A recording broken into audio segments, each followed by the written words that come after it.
Bismillahirrahmanirrahim. Assalamualaikum warahmatullahi wabarakatuh.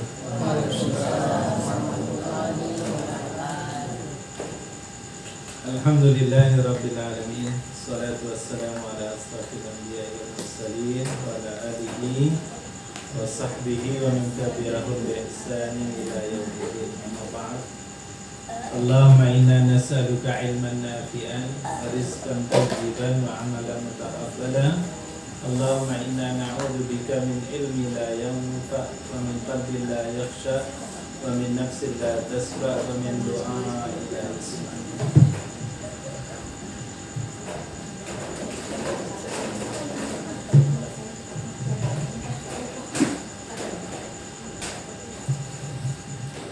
Bapak Ibu, Abang Ayu semua yang kami muliakan, alhamdulillah malam ini kita dipertemukan kembali oleh Allah Subhanahu wa taala dalam majelis ilmu ini.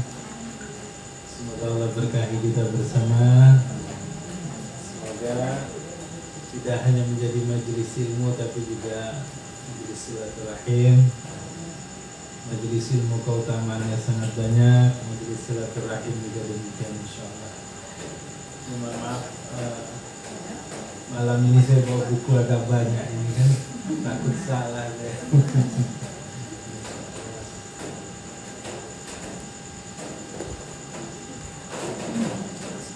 Malam ini kita membicarakan surat yang sering kita hafal, yang sering kita baca karena kita sudah hafal, surat yang paling kita suka kita baca dalam salat, karena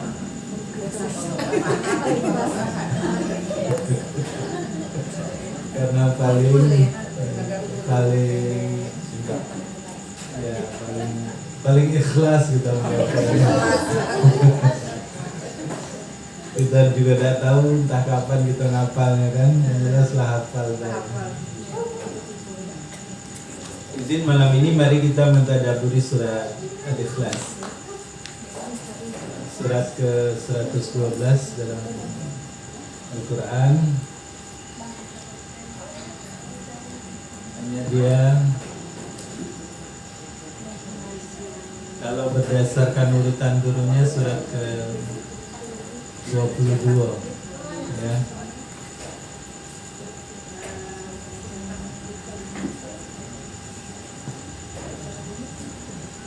Surat ini Al-Ikhlas.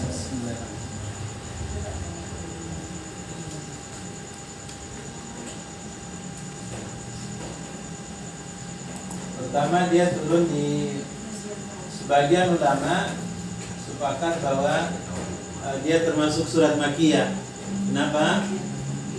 Turun sewaktu Nabi masih berada di Makkah. Kalau berdasarkan urutan di mushaf, ini surat ke-102 ya. Kalau urutan di mushaf, kok 112? 112.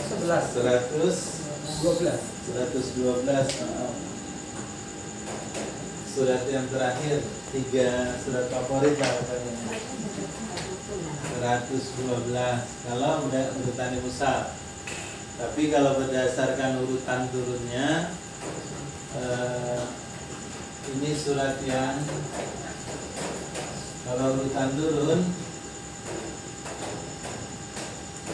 ini surat ke-22. Jadi 21-nya itu An-Nas, ya. Sesudah turun surat An-Nas, baru turun surat Kulhu ini. Kulhu ini baru Al-Ikhlas. Nanti yang ke-23 ini nama suratnya surat An-Najm. An-Najmi. Ya. Jadi dia turun termasuk wahyu-wahyu awal. Wahyu yang ke-22 nih. 4 ayat ya, kalau jumlahnya ini ada 4 ayat 15 kata dan 47 huruf. Insyaallah. A'udzu billahi minasyaitonir rajim. Bismillahirrahmanirrahim. Qul huwallahu ahad. Allahus samad. Lam yalid wa lam yulad wa lam yakul lahu kufuwan ahad. Sedangkan 47 ayat ya. 47 huruf. Ada alarm. Ini biodata suratnya. Jadi kalau kita lihat dari urutan turun ini, sebelum surat Al-Ikhlas, surat An-Nas. Surat An-Nas ini menceritakan tentang menyebut ya, Allah memerintahkan kepada Nabi Sallallahu Alaihi Wasallam untuk berlindung. Qul a'udzu birabbin nas, kepada Rabbnya manusia, Malikin nas, rajanya manusia, Ilahin nas, ya, sembahannya manusia, min syarril waswasil khannas, dari segala hal yang menimbulkan waswas. Kalau ini jadi hanya minta berlindung kepada Rabbnya manusia, Tuhannya manusia, ilahnya manusia, rajanya manusia. Tapi tidak disebutkan siapa dia, siapa Rabb ini, ya. Maka dalam asbabun nuzulnya dikatakan tokoh-tokoh musyrikin, tokoh-tokoh kafir Quraisy itu datang kepada Nabi SAW. Amir bin Tufail misalnya, ada tiga riwayat yang menceritakan asbabun nuzul surat ini, sebab turun surat ini. Yang pertama ada Amir bin Tufail, tokoh musyrikin Makkah, mewakili seluruh orang-orang kafir musyrikin di Makkah. Dia datang tanya kepada Nabi, ya Muhammad, sebetulnya mau kamu itu apa? Engkau sudah memecah belah kami, engkau sudah memecah belah kita, engkau sudah menghina Tuhan-Tuhan kita, Tuhan-Tuhan kami. Kalau engkau ingin harta, maka kami semua akan kumpulkan harta dan kami akan berikan kepada engkau. Kalau engkau ingin menjadi raja, pemimpin juga seperti itu. Kalau engkau ingin kemudian jabatan juga seperti itu. Kalau ingin wanita yang paling cantik yang akan kau nikahi, kami akan carikan.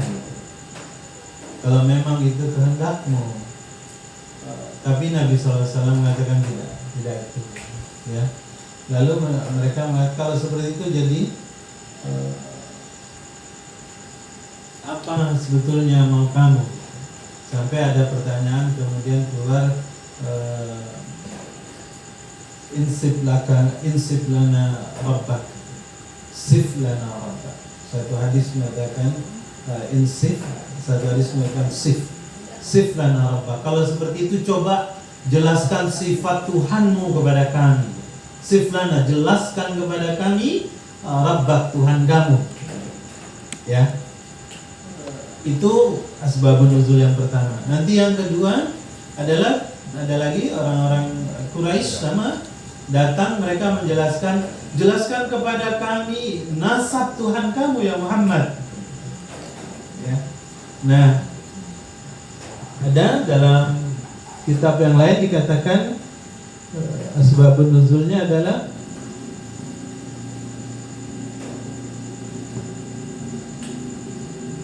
dari Jabir bin Abdullah bahwa kaum musyrikin meminta penjelasan tentang sifat-sifat Allah kepada Nabi SAW, maka turunlah surat ini, ya.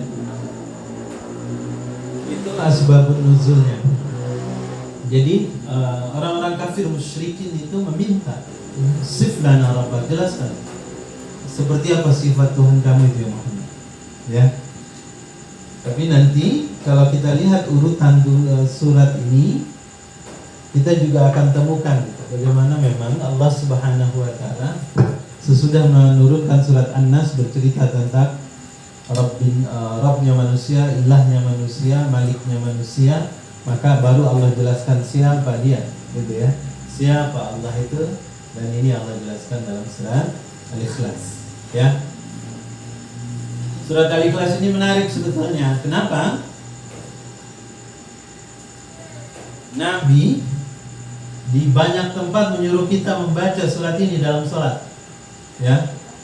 Misal maghrib dan isya, Nabi maghrib rakaat 1 Nabi membaca Al-Kafirun, rakaat 2 baca Qul Hu.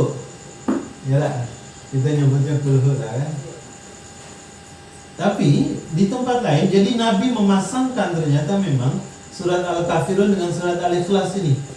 Misal kalau kita umrah, pasca tawaf itu, pada tawaf, nanti sholat 2 rakaat, ternyata Nabi ajarkan di situ rakaat 1 Al-Kafirun, rakaat 2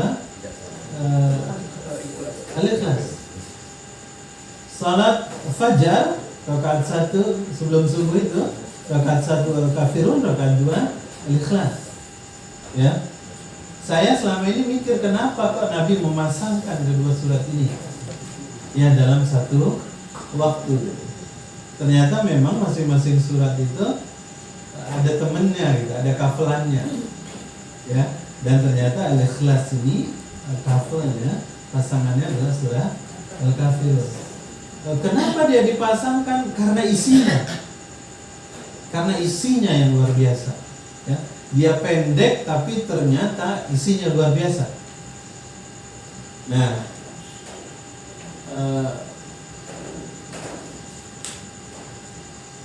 nama saya cerita. Habis ini saya cerita tentang nama-nama surat Al-Ikhlas. Berikutnya baru kita cerita fadilah. Yang terakhir bagian keempat baru kita cerita isinya. Ya. Sekarang kita masuk bagian yang kedua tentang nama-nama surat Al-Ikhlas ini. Jadi dalam kaidah para mufassirin, dalam kaidah tafsir ada istilah kasratul asma tadullu ala syarfil musamma. Banyaknya nama itu menggambarkan kemuliaan yang punya nama. Kasratul asma tadullu ala syarfil musamma. Ya. Banyaknya nama itu menggambarkan kemuliaan yang diberi nama itu.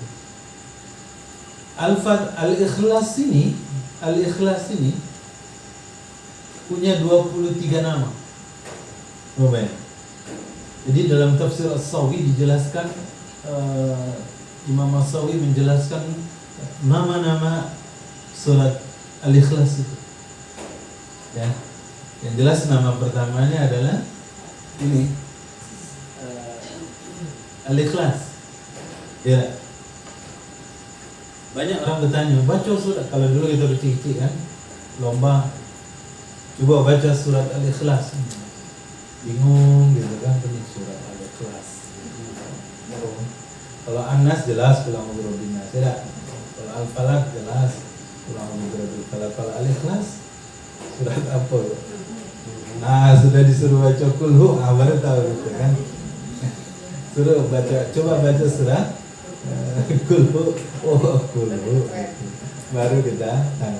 Tapi Qul Hu itu hanya ada di Indonesia. Baik secara tauqifi atau taufiki tidak ada nama Qul Hu itu. Jadi kalangan mufassirin juga tidak ada. Yang ada namanya adalah yang pertama Al-Ikhlas. Sekarang pertanyaan, kenapa diberi nama Al-Ikhlas surat ini? Ya.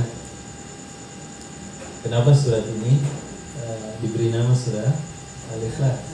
Ya. Jadi kalau kita lihat dalam penjelasan tafsir, Al-Ikhlas itu artinya saya duduk di atas ya.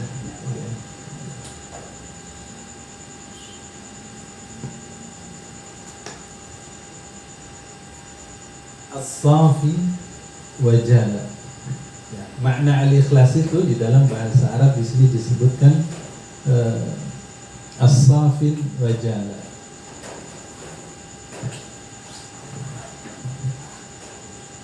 Kenapa Qul Hu ini disebut Al-Ikhlas gitu ya? Qul huwallahu ahad, Allahus samad, lam yalid wa lam yulad wa lam yakul lahu kufuwan ahad. Tak kata ikhlasnya. satu-satunya surat yang nggak katik kata, yang diberi nama yang tidak ada ya katanya gitu ya. Baik, jadi yang pertama namanya itu adalah ikhlas. Ikhlas ini maknanya adalah as-safin ya. Kalau dalam kamus itu al-ikhlas ini dikatakan as-safin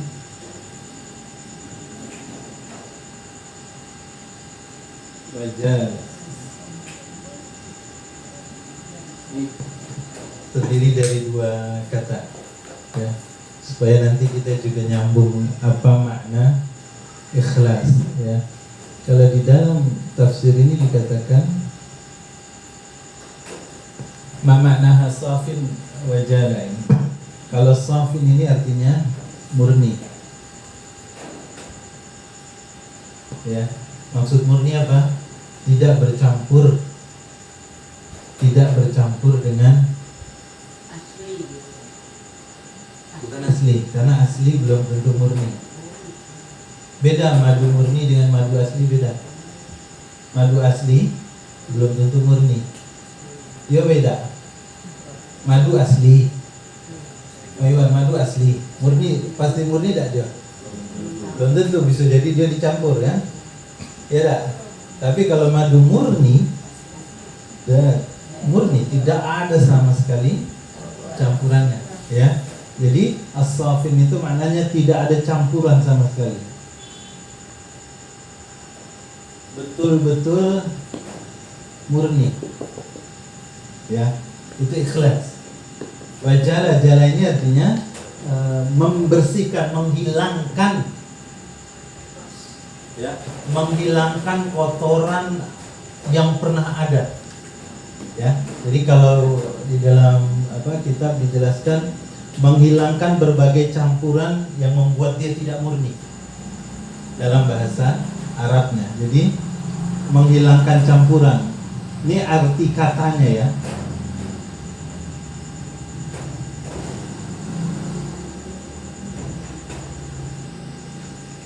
Dari sini nanti tergambar apa itu ikhlas. Karena banyak kita mengartikan ikhlas itu ya lah nerimo, ya aku ikhlas, ya lah nerimo lah, ya ikhlas pasrah lah, ya sudahlah, ya. Jadi makna ikhlas itu as-safin wajala. Yang pertama murni, artinya tidak ada campuran.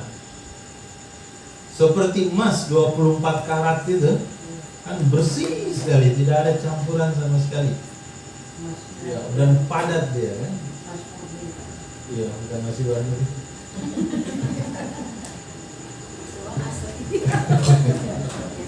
Yang kedua, ikhlas itu bermakna wajala. Wajala itu menghilangkan campuran yang ya, di sini dikatakan menghilangkan campuran, berbagai campuran yang membuat dia tidak murni. Jadi dihilangkan segala campuran yang membuat dia tidak murni. Maksudnya apa? Orang ikhlas itu bukan berarti dia hatinya selalu bersih. Ya. Orang ikhlas tidak mesti hatinya selalu murni. Ya, tidak ada niat lain, tidak ada maksud lain sikok tulah.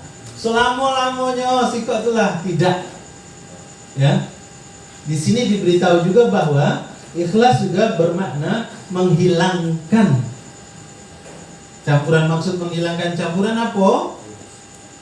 Oh iya, mungkin kita pernah dalam sikap kita mensekutukan Allah tanpa sengaja. Dalam i'tikad, dalam pikiran kita tanpa sengaja kita pernah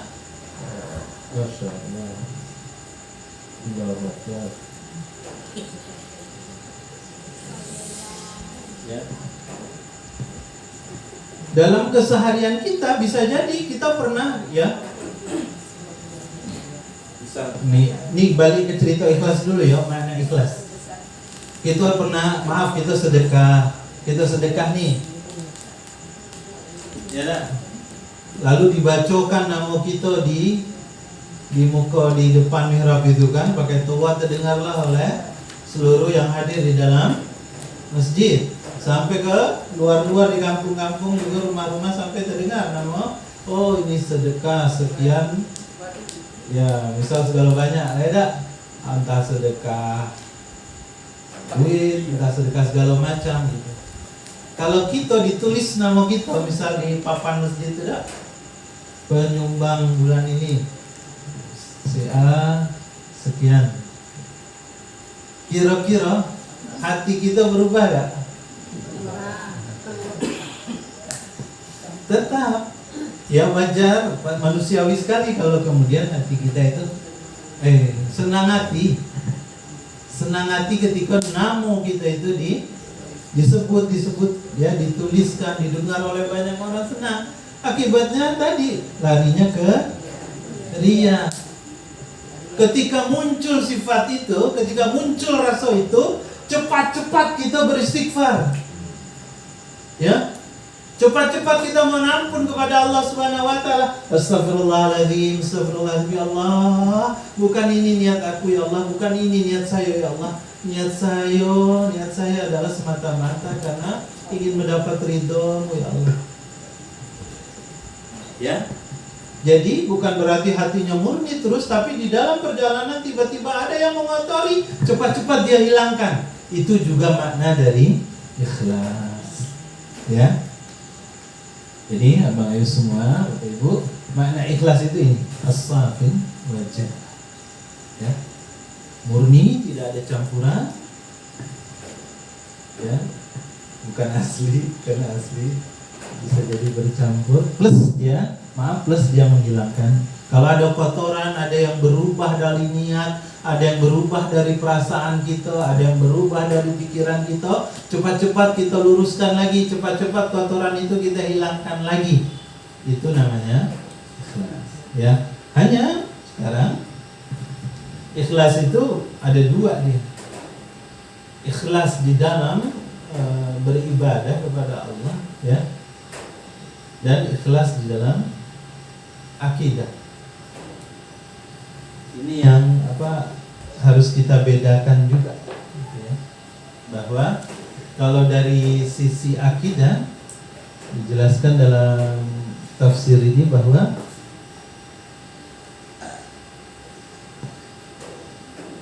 dalam tauhid itu memurnikan hanya Allah semata. Kalau dalam amal hanya mengharapkan, ya. Jadi ikhlas ini dia bisa dalam dua hal tadi di sini, ya. Satu dalam makna tauhid dan juga dalam amal. Nah, ini susah juga nanti kalau digabung-gabung maksudnya.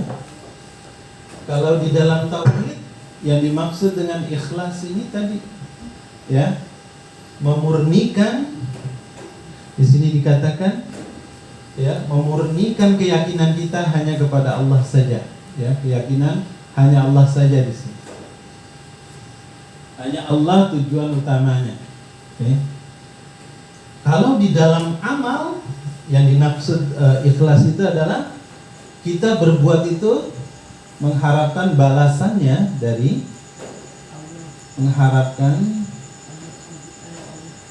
balasan dari Allah.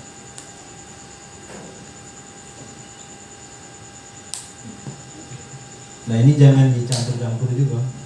Tauhid ya artinya kita hanya memurnikan hanya Allah saja. Dan ini sangat kuat, ya. Makanya Bilal bin Rabah itu karena dia paham betul makna ahad itu, ya, sehingga ketika dia disakiti, disuruh keluar dari agama Islam, disuruh untuk menyembah berhala lagi, dia tidak mau. Kenapa? Karena dia paham betul apa makna ahad, ya, ahad. Nanti kita bicarakan itu, ya, di bagian yang keempat, insyaallah.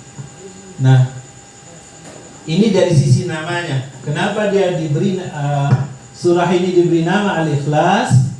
Karena surat ini berbicara tentang kemurnian akidah dan juga bagaimana menjaga agar akidah kita itu tidak terkotori oleh berbagai khurafat, tahayul, gitu, ya. Apa itu? TBC, tahayul, bid'ah, dan khurafat, ya. Jadi bagaimana keyakinan kita itu semata-mata hanya kepada Allah saja. Ya. Kalau ikhlas dari sisi tauhid ini ya. Tapi kalau ikhlas dari sisi amal, maka dia hanya ketika kita berbuat sesuatu itu, yang kita harapkan adalah balasan dari Allah. Jadi kalau ada kepingin kita melakukan sesuatu karena kita ingin dipuji, ingin disebut dermawan, ingin disebut baik, ingin disebut alim, ingin disebut soleh, ingin disebut solihah, berubah dia. Tidak. Sehingga ingat, ketika ada pikiran seperti itu, balik lagi kita ke sini ke maknanya. Berjalan, segera kita istighfar, hapuskan lagi itu. Jangan pikiran-pikiran seperti itu, segera kita bersihkan. Ya, baik. Jadi demikian ya, Bapak Ibu. Poin yang ingin saya sampaikan hari ini di awal ini adalah ikhlas bukan berarti tidak pernah berubah pikiran. Ikhlas bukan berarti hatinya bersih sepanjang jalan itu. Bisa jadi awalnya bersih, di tengah jalan ada perubahan. Tapi apakah perubahan itu kemudian membuat dia disebut tidak ikhlas? Iya, kalau dia ikut berubah. Tapi ketika dia cepat-cepat ada pikiran itu, dia cepat-cepat istighfar, insya Allah ikhlas. Ya. Oh, kita sholat, rajin ke masjid, banyak orang memuji kita gitu kan. Papa nih kalau sholat 5 waktu selalu ke masjid. Ibu nih kalau ada pengajian selalu datang. Rajin bawa makanan nyumbang nyenangi orang. Eloknya ibu nih. Misalnya ada yang muji gitu ya, berbunga-bunga lah. Berbunga-bunga lah hati kita tuh kan. Nah, ketika berbunga-bunga tuh cepat-cepatlah. Sama seperti karena ada yang ngomong kita alim, kita soleh, sudah tuh rajinnya bapak nih ke masjid, tak? Sudah itu kita tidak datang lagi ke masjid. Aku dikaget daripada kata ria, rusak, tidak datang lagi ke masjid. Justru itu yang namanya ria, kata Ibnu Taimiyah. Kalau orang biasa mengerjakan kebaikan lalu dipuji orang, karena dia ingin menghindari pujian supaya dia ikhlas, dia berhenti. Justru itu yang namanya ria. Ya. Jadi kalau dipuji, kalau disebut orang ya yang diikuti bukan menghilangkan amalnya, tetapi membersihkan hati gitu. Ya. Baik, ini makna ikhlas. Jadi kenapa surat ini diberi nama Al-Ikhlas? Sekali lagi, karena surat ini berbicara tentang kemurnian akidah. Dan ini kuat sekali surat ini. Dia bicara tentang Ahad, dia berbicara tentang As-Samad. Muslim yang memiliki Ahad dan memiliki As-Samad itu dahsyat keyakinannya. Ya. Oke. Ini maknanya. Aplikasi amalnya nanti terapannya seperti ini. Kalau dari sisi tauhid, ya ibadah kita itu hanya semata-mata yang kita tuju adalah Allah. Ya, kalau dari sisi amal, kalau mengharap balasan itu juga dari Allah. Kalau dapat balasan dari manusia macam mana?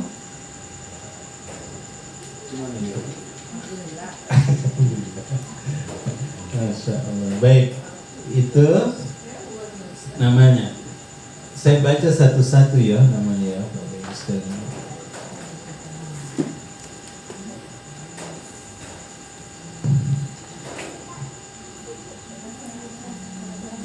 Saya buka dulu dalam tafsir sini.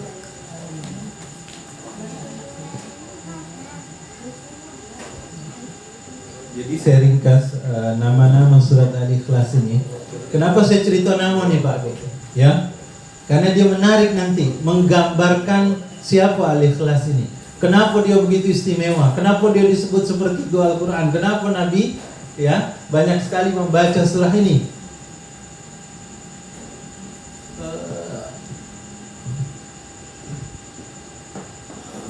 Ada satu sahabat, tapi hadis ini dhaif. Lemah hadis ini maksudnya, ya, tidak bisa dijadikan panduan, tetapi menarik untuk diperhatikan.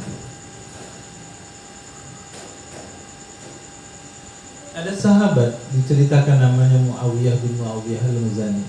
Dia sangat ingin ikut perang dalam perang Tabuk, karena perang Tabuk itu agak jauh dari Madinah, harus jalan ke Tabuk itu masuk ke wilayah Syam, tapi ke utara sudah mendekati ke Roma. ya. Dia sakit, dia tidak bisa akhirnya ikut dalam peperangan itu. Nah, menyesal betul, kata Nabi, engkau sakit, istirahatlah. Maka istirahatlah dia. Selesai perang Tabuk pagi hari, dikatakan Nabi dengan Anas bin Malik sedang keluar dari tendanya, duduk-duduk, bersiap-siap ingin kembali ke Madinah karena perang Tabuk sudah selesai dan kaum muslimin menang. Nabi melihat langit, panas tidak, panas tetapi cahayanya tidak tembus. Anas bertanya kepada Nabi, ada apa nih ya Rasulullah? Nabi juga kemudian bertanya-tanya, beliau belum bisa jawab pertanyaan Anas itu. Tidak lama kemudian datang malaikat, ya, malaikat Jibril. Maka Nabi bertanya kepada malaikat Jibril, dikatakan kepada Nabi, ada 70.000 malaikat yang turun ke bumi. Kenapa? Karena Muawiyah bin Madinah wafat. Apa keistimewaannya sehingga kemudian malaikat itu turun sebegitu banyak sampai 70.000? Kata malaikat Jibril, karena dia sangat suka membaca surat Al-Ikhlas. Di saat dia bangun dia membaca Al-Ikhlas, di saat dia duduk dia membaca Al-Ikhlas, di saat dia berbaring dia membaca Al-Ikhlas, di saat berkendaraan dia membaca Al-Ikhlas. Ya, sampai kemudian dia wafat, dimuliakan dia oleh Allah Subhanahu wa taala. Ya. Jadi tidak hanya sekedar membacanya sebetulnya. Dia membaca berulang-ulang itu karena dia suka, karena dia paham akan makna Al-Ikhlas. Tapi setidaknya kita mulai saja dulu dengan banyak membacanya. Karena kalau yang hafal Quran mungkin yolah sambil jalan dia baca juz 28, dia baca juz 29, ya. Awak nak baca Al-Waqi'ah, An-Najm, Al-Muluk, At-Talaq,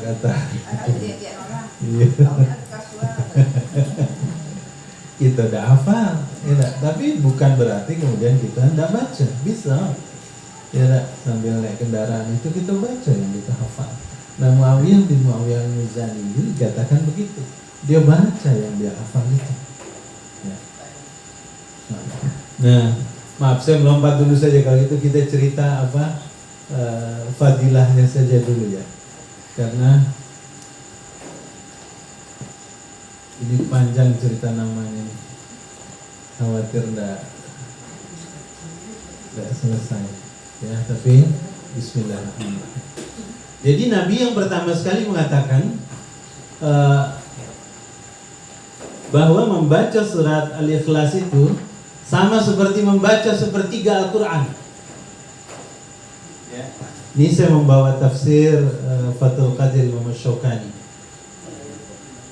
Jadi ada dua tafsir yang menjelaskan tentang fadilah surat Al-Ikhlas ini, panjang sekali, dua tafsir. Satu Al-Fathul Qadir ini, yang kedua tafsir Ibnu Katsir.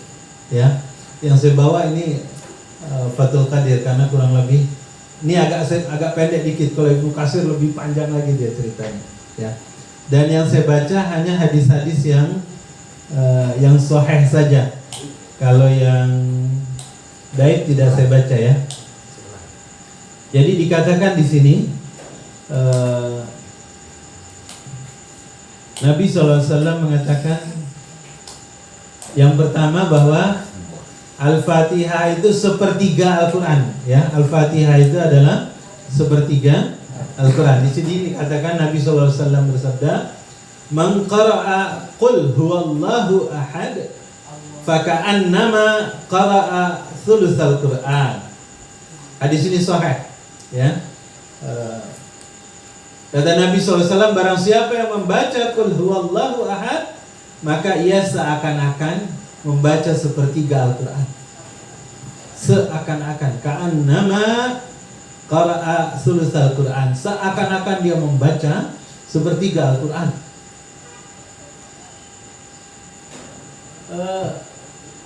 Jadi fadilah yang pertama membaca surat Al-Ikhlas itu, bahwa walaupun dia hanya 4 ayat, 15 kata, 47 huruf tadi itu, tapi siapa yang membacanya sama seperti membaca sepertiga Al-Quran, kata Nabi SAW.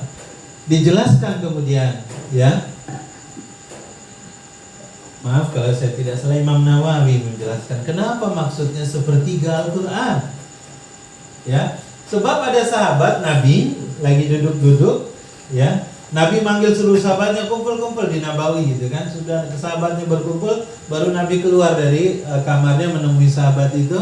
Siapa yang sanggup membaca sepertiga Al-Quran malam ini, kata Nabi.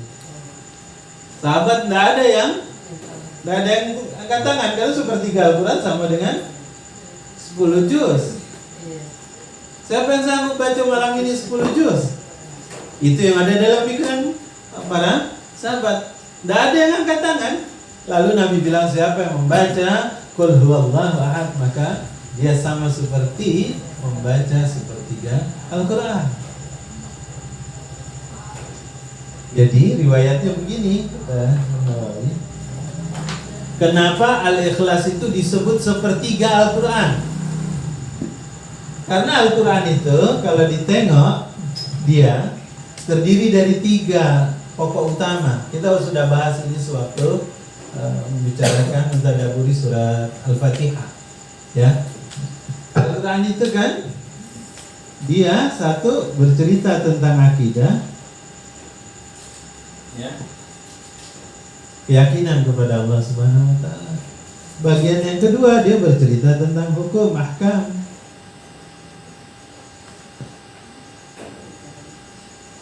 Bagian yang ketiga katanya ini cerita tentang kisah-kisah. Ya. Jadi hampir 70 sampai 80% isi Al-Quran itu adalah kisah. Ya. Maka ketika jadi akidah itu adalah sepertiga. Begini kenapa disebut sepertiga? Coba dilogikakan, dipelajari oleh para ulama-ulama kita. Jadi kenapa Nabi bilang Al-Fatihah itu sepertiga Al-Quran? Karena dia berisi tentang al-asas, dia berisi tentang pokok-pokok akidah, keyakinan. Sementara masalah akidah ini memang sepertiga dari Al-Quran. Hukum itu sepertiga, masalah kisah juga sepertiga. Jadi siapa yang membaca suratul Ikhlas, Qul huwallahu ahad itu sama seperti dia membaca sepertiga. Maksudnya siapa yang memahami tentang akidah itu berarti sama seperti dia memahami sepertiga Al-Quran. Bayangkan pentingnya surat Al-Ikhlas ini. Siapa yang memahami masalah surat Al-Ikhlas ini sama seperti dia memahami sepertiga Al-Quran. Kalau kita bahas surat Al-Fatihah kemarin, itu kan dia disebut Ummul Quran, dia disebut Quran Ummul Kitab. Kenapa? Karena seluruh pokok-pokok pikiran dalam Al-Quran itu, yang ada dalam Al-Quran itu ada di surat Al-Fatihah. Nah, kalau ini sepertiga pokok pikiran dari Al-Quran itu ada dalam surat Al-Ikhlas. Ya. Jadi itu keutamaan yang pertama. Maka beda-beda kemudian sahabat. Ya. Ada yang setiap malam dia membaca surat Al-Ikhlas ini, ya. Sebelum tidur dia baca Al-Ikhlas 3 kali, dia tambah Al-Falaq 3 kali, An-Nas 3 kali. Kenapa? Tadi ingin menyempurnakan, ya, supaya saya seolah-olah membaca sepertiga Al-Quran. Ya. Jadi kalau bagian pertama ini sunnahnya adalah, ayo sebelum kita istirahat, sebelum kita tidur, bukan waktu tidur. Sebelum tidur bacalah Al-Ikhlas, ya, 3 kali, Falaq 3 kali, Nas 3 kali. Ini kan pendek-pendek juga, ya kan? Ya, insyaallah. Itu yang pertama. Ini fadilah surat Al-Ikhlas yang pertama. Nanti yang kedua kata Nabi, siapa yang baca Al-Ikhlas dia akan dicintai oleh Allah Subhanahu wa taala. Ya. Fadilah yang kedua disebutkan dalam hadis yang sahih, siapa yang membaca surat Al-Ikhlas dia akan dicintai oleh Allah Subhanahu wa taala. Ada 2 kisah kali ini. Yang pertama kisah dari Aisyah, istri Nabi langsung, Aisyah radhiyallahu anha. Jadi kata Aisyah, suatu ketika Nabi mengutus Sariyah. Sariyah itu pasukan rahasia. Jadi Nabi suka mengirim pasukan-pasukan ekspedisi, ya, pasukan dalam jumlah kecil yang sifatnya sir, rahasia, untuk melakukan pengintaian.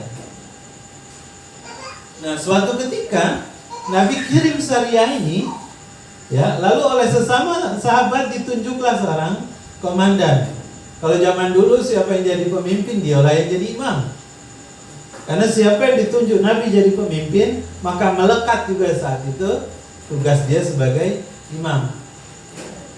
Jadi selama Sariyah perjalanan itu, sahabat Nabi ini, Bapak Ibu sekalian, dia selesai. Jadi setiap baca nih, saat salat maghrib, setiap salat-salat yang dijaharkan, maghrib, isya dan subuh, dikatakan dia setiap selesai baca Al-Fatihah, amin, dia baca surat. Ya, selesai dia baca surat, misal Al-A'la sab'isma rabbikal a'la, rakaat 1 gitu. Lalu sebelum rukuk dia baca Al-Ikhlas, qul huwallahu ahad. Nanti rakaat kedua At-Tariq, sebelum rukuk dia baca lagi Al-Ikhlas, qul huwallahu ahad. Nanti Isya begitu juga, subuh begitu juga. Teman-teman sahabatnya yang lain itu, karena ini komandan sudah ditunjuk Nabi, mereka tidak memprotes. Tapi ketika balik ke Madinah diadukan ke Nabi sahabat ini, ya Rasulullah, dia mengado-ngado dalam ibadah, melakukan sesuatu yang tidak pernah engkau kerjakan ya Rasulullah. Nanti dua hadis yang saya sebut ini dia menjadi dalil dalil hari ini tentang bid'ah hasanah, bahwa ada hal yang tidak dikerjakan oleh Nabi tetapi baik, ya. Jadi ketika dilaporkan kepada Nabi, Nabi kemudian panggil sahabat itu, tanya kepada dia, sa'aluhu, tanya kepada dia kenapa dia melakukan hal seperti yasna'u, kenapa dia lakukan hal seperti itu, ya. Jadi ditanyalah kemudian oleh sahabat ini. Dalam hadis ini dikatakan ana uhibbu saya suka, saya cinta kepada surat Al-Ikhlas itu. Kenapa? Bi anna sifatur rahman, karena di dalamnya bercerita tentang sifat Ar-Rahman, sifat Allah yang Maha Pengasih itu. Apa kata Nabi? Ibu sekalian, sekali lagi hadis ini sahih ya. Hubbuka iyyaha, cinta kamu kepada surat kepada surat Al-Ikhlas itu ada khalaqal jannah, masukkan kamu ke dalam surga, ya. Jadi fadilah yang kedua, siapa yang suka membaca surat Al-Ikhlas itu akan memasukkan dia ke dalam surganya Allah Subhanahu wa ta'ala, ya.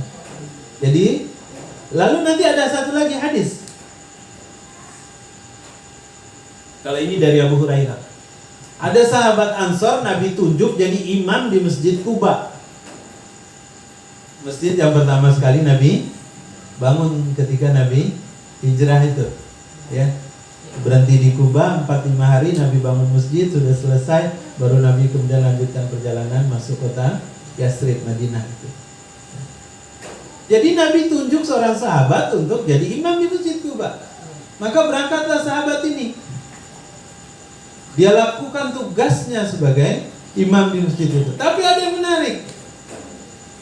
Setiap sholat yang zahir, yang dikeraskan suara imam itu, sesudah baca Fatihah, amin, dia baca kulhu, baru dia baca surat lain. Rakaat kedua sama, baca Fatihah, amin, dia baca kulhu, baru dia baca surat lain. Setiap sholat begitu. Akhirnya diprotes sama jamaah. Mungkin kalau bahasa awak tuh, apa dia kau nih? Gitu kan? Mengado-ngado. Nabi tidak ngajari macam ini. Kenapa kamu mengerjakan yang seperti ini? Apa kata beliau, kata sahabat Ansor ini?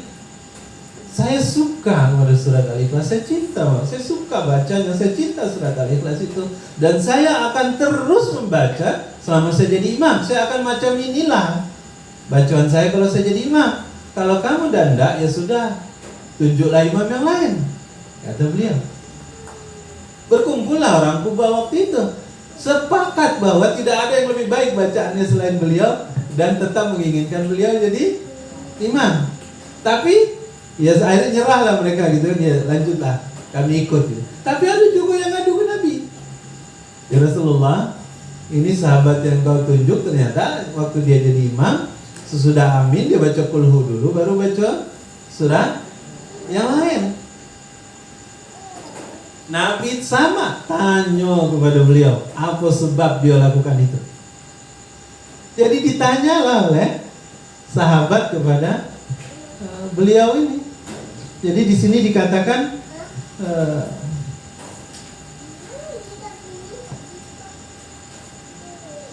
maaf saya cari hadisnya dulu. Nabi mengutus seorang sahabat Kuba, akhbiruhu, jadi dikatakan saluhu li ayyi syai'in yasna'u dzalik. Tanyakan kepada dia mengapa dia melakukan itu. Lalu dia jawab, saya lakukan itu karena saya cinta kepada Allah. Saya cinta kepada surat Al-Ikhlas ini. Apa kata Nabi SAW? Akhbiruhu annallaha ta'ala yuhibbuhu. Kasih tahu dia, beri kabar, tahu kepada dia bahwa Allah juga cinta kepada dia. Ini fadilah yang ketiga, ya. Jadi tadi membaca Al-Fatihah itu sama seperti membaca sepertiga Al-Quran. Yang kedua, siapa membaca, saya akan suka dengan surat Al-Ikhlas, maka Allah akan masukkan dia ke dalam surga. Yang ketiga, dia akan dicintai oleh Allah Subhanahu wa Ta'ala. Dua kisah yang kami sebutkan inilah yang menjadi dalil kemudian, wabil khususnya di Nahdlatul Ulama, yang menyatakan bahwa bid'ah hasanah itu boleh. Ada bid'ah, maksudnya dalam ibadah ada pekerjaan yang tidak dilakukan oleh Nabi, tapi dia hasanah, bagus. Contohnya apa? Ini dasarnya. Jadi dua kisah ini yang menjadi dalil kemudian kenapa di Nahdlatul Ulama mengambil sikap bahwa ada bid'ah yang hasanah, yang dibolehkan, ya. Baik, itu hukum yang keluar dari peristiwa ini. Hanya yang berikutnya, jadi itu tiga sudah ya, di dalam hadis ini dikatakan Allah memberikan keutamaan. Nanti yang lain dikatakan fadilah surat Al-Fatihah itu siapa yang dijaga saat tidur. Tadi ketika kita sebelum tidur kita baca, maka dikatakan dalam hadis dia dijaga nanti, dia berada dalam penjagaan Allah selama dia tidur. Ya, Masya Allah. Jadi ini surat memang sepele, selama ini awak anggap kecil, kan? Kadang-kadang tidak kita anggap bahkan, tapi ternyata dia memiliki fadilah yang luar biasa, ya. Baik, itu fadilahnya. Sekarang nih saya balik lagi ke Namo, karena Namo ini menggambarkan nanti macam manunian surat Al-Ikhlas itu, ya. Jadi surat namanya yang pertama jadi Al-Ikhlas, ya, karena dia memurnikan dan menghilangkan segala hal yang mengotori kemurnian akidah itu. Yang kedua namanya adalah di sini dikatakan At-Tajrid. Surah ini adalah surah At-Tajrid. Maksudnya apa? Arti At-Tajrid itu awalnya mengosongkan, tapi oleh ulama kemudian dijelaskan maksudnya adalah memurnikan, membuang hal-hal yang tidak pantas pada Allah. Karena orang-orang kafir musyrikin di Mekah waktu itu, Pak, kalau ditanya man khalaqas samawati wal ard, orang-orang kafir musyrikin Mekah kalau ditanya dalam Al-Quran ini Allah abadikan, kalau ditanya man khalaqas samawati wal ard, siapa yang menciptakan langit dan bumi, mereka pasti akan menjawab la yaqulunna Allah, la yaqulunna Allah. Allah kata mereka. Tapi Allah yang mereka maksud itu tidak seperti yang sebenarnya gitu. Jadi keadaan zaman itu sama seperti keadaan sekarang. Kalau disebut Tuhan, sekarang kan maaf, ada global ideologi namanya, ya. ideologi yang sekarang ingin dihembuskan di dunia ini. Dan ini harus hati-hati. Mohon maaf kalau saya sedikit Jadi ada sekarang ideologi Tuhan itu sebetulnya Tuhan kita semua ini sama. Tuhan kita ini satu. Yang membedakan kita ini cuma caronyo. Karena begitu maka ayo kita saling menghormati, ya. Makanya dan pesan yang ingin maaf sekali, pesan yang ingin disampaikan dari kedatangan Paus kemarin ke Istiqlal itu, Tuhan kita sama-sama bertuhan, Tuhan, dan kita sepakat Tuhan itu adalah Tuhan kita satu, one. Walaupun mereka dusta dia, karena Tuhan dia tiga, gitu kan. Agama kita sama-sama, yang penting adalah sama-sama bertuhan, Tuhan kita juga sama-sama punya Tuhan. Yang penting macam mana kita menjaga persatuan. Nah kurang lebih dulu juga seperti itu. Orang kafir musyrikin Quraisy kalau ditanya mana khalaqas samawati wal ard, la yaquluna Allah, mereka jawab Allah. Tetapi cara beribadahnya beda-beda, ya kan? Bahkan orang kafir musyrikin itu mereka, ini nanti hubungannya sama ayat 1 ya, mereka sudah mempersonifikasi nanti, maksudnya 360 Tuhan kan ya, di sekitar Ka'bah itu ada 360 Tuhan. Maksudnya 360 patung berhala yang masing-masing tergantung orangnya. Kalau orang kaya maka akan dia buat Tuhannya itu dari emas. Kalau yang agak kayunya rendah dikit dia buat dari perak. Ya, kalau yang agak rendah lagi dia buat dari gandum. Baru agak turun dikit dari kayu, agak turun dikit dari tanah. Tergantung ekonomi mereka gitu ya. Maka penuh, jadi sudah masing Tuhan itu sudah dipersonifikasi. Contoh agama lain, ya ada yang namanya Siwa, ya. Sudah dipersonifikasi juga Tuhan itu. Jadi kalau yang dihembuskan kita sama-sama punya Tuhan, semuanya betul, yang penting kita saling menghormati. Ya, kurang lebih begitulah dulu datangnya Amir bin Tufail itu kepada Nabi. Ya. Ini karena masalah, ini urusannya keyakinan sini ya. Jadi coba kita dudukkan saja. Jadi dari makna al-ikhlas yang kedua itu at-tajrid, tadi itu begitu, ya. Dia berarti mengosongkan, membersihkan, memurnikan, membuang hal-hal yang tidak pantas dari Allah. Nama yang lain dari surat Al-Ikhlas ini adalah An-Najah. Siapa yang memahami, siapa yang berpegang teguh, berpedoman kepada surat Al-Ikhlas ini, maka dia akan berhasil, dia akan sukses, dia akan untung. An-Najah, dia berhasil. Contohnya adalah Bilal. Ya, dia betul-betul berpegang teguh kepada Allah yang Ahad itu dan dia berhasil. Oh, contoh lain. Jadi Nabi juga pernah katakan begini, Pak Bu. Kalau kita masuk rumah kita dewek, ya, rumah kosong nih, itulah yang megang kuncinya, itulah yang bukanya. Perlu tak kita ucap salam? Lah, salam kan untuk sesama manusia. Jawabannya Nabi mengajarkan tetap membaca salam. Kalau ada orang berarti assalamualaikum. Kalau tidak ada maka ucapkan salam untuk diri kita sendiri. Assalamualaikum.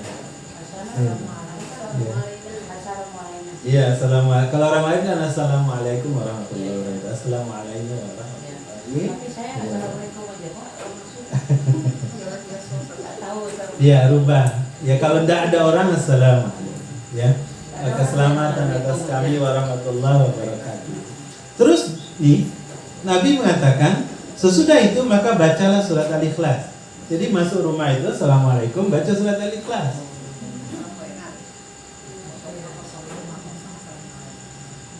Dikisahkan ada sahabat yang karena dia mengamalkan itu setiap hari, setiap dia masuk rumahnya, dia jadi dikatakan dalam hadis itu dia menjadi orang yang kaya raya, bahkan kekayaannya itu melimpah ruah sampai dimanfaatkan juga oleh tetangga-tetangganya.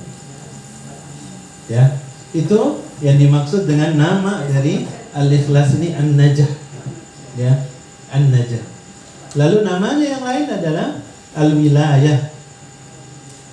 Bahwa Al-Wilayah, orang yang membaca surat ini dia akan sangat dekat dengan Allah Subhanahu wa taala. Karena Al-Wilayah itu artinya kedekatan. Nanti ada lagi surah ini disebut Al-Ma'rifah. Jadi surat yang berisi pengetahuan tentang Allah Subhanahu wa taala. Ma'rifah, pengenalan terhadap Allah. Nah, nama yang ke-8 itu menarik.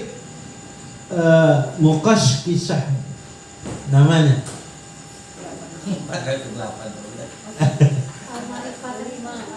Al-Ma'rifah itu pengetahuan tentang Allah. Ikhlas, Tajrid, Najah, Al-Wilayah, Ma'rifah. Oh, baru 6 ya?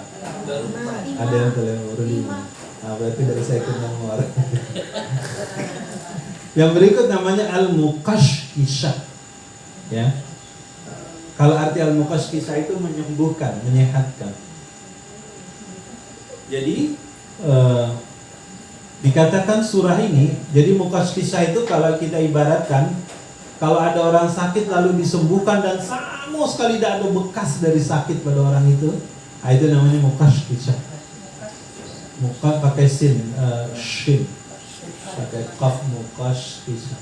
Ya, dia. Jadi siapa yang hatinya ada penyakit, akidahnya ada penyakit, maka dekat-dekatlah dengan surat Al-Ikhlas ini. Ya, karena dia akan menyembuhkan ya sakit khurafat, tahayul, bid'ah tadi itu ya, yang merusak akidahnya. Ini panjangnya. Ada Al-Mau'izah, surat ini perlindungan kita dari fitnah dunia dan akhirat. Ada As-Samad, surat ini menggambarkan. Jadi nama lain dari surat ini yang tauqifi. As-Samad, tempat kita bergantung. Nanti surat ini juga disebut Al-Asas. Al-Asas itu dasar. Ada hadis Nabi bilang begini, Ussisa samawatu sab'a wal ardu sab'a hiya kul huwallahu ahad. Bumi ini langit itu ditegakkan dengan 7 lapis. Bumi juga 7 lapis itu diciptakan dengan 7 lapis, dan kedua-duanya itu tegak karena kul huwallahu ahad. Asas pondasi, ya, dasar yang kuat ya. Jadi maksudnya apa? Kehidupan kita di dunia dan kehidupan kita di akhirat itu akan tegak dengan benar ketika kita memahami surat Al-Ikhlas. Ya. Ini saya cerita nama dulu untuk menggambarkan betapa ternyata surat Al-Ikhlas ini penting. Ya. Nanti di belakang kita baru masuk ke maknanya.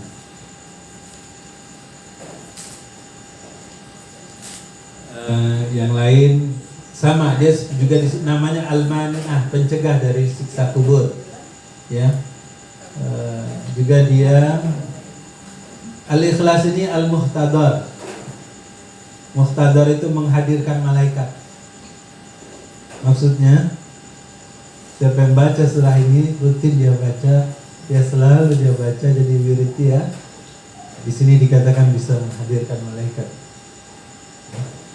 Nanti kalau kita hubungan dengan surat Fussilat itu, ada malaikat yang selalu membersamai orang-orang yang beriman, yang dia nanti akan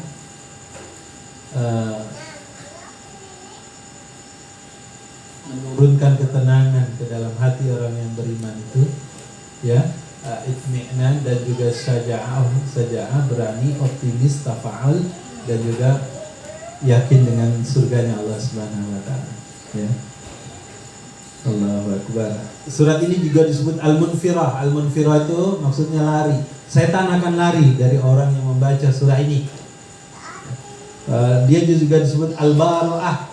Surat ini akan membebaskan orang yang membacanya juga dari pengaruh setan. Nanti ada lagi namanya Al-Munawwarah, sang pencerah. Kalau kita pernah nonton film kan, Ahmad Dahlan itu, dari Ahmad Dahlan disebut Al-Munawwara, sang pencerah, ya, yang mencerahkan. Al-Aman, Al-Amnu, yang memberi rasa aman. Baik, saya baca semua ya. Jadi itu kurang lebih nama-nama. Dari nama itu nanti tergambar fadilah plus juga aponian sebetulnya Al-Ikhlas. Ya, baik. Sekarang kita masuk bagian inti dari pembahasan kita hari ini ya. Bismillahirrahmanirrahim. Baru mulai gitu ya. Jadi bukan 5.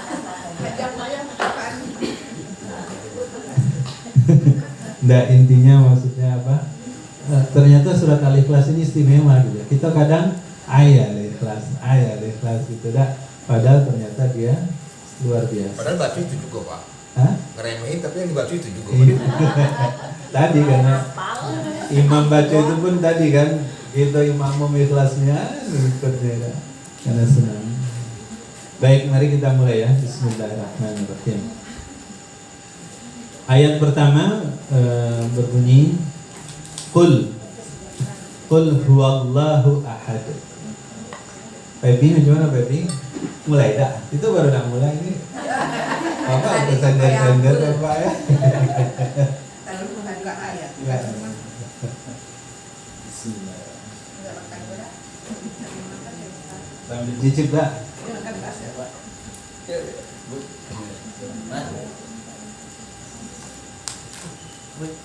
Iya, nilai ngantuk.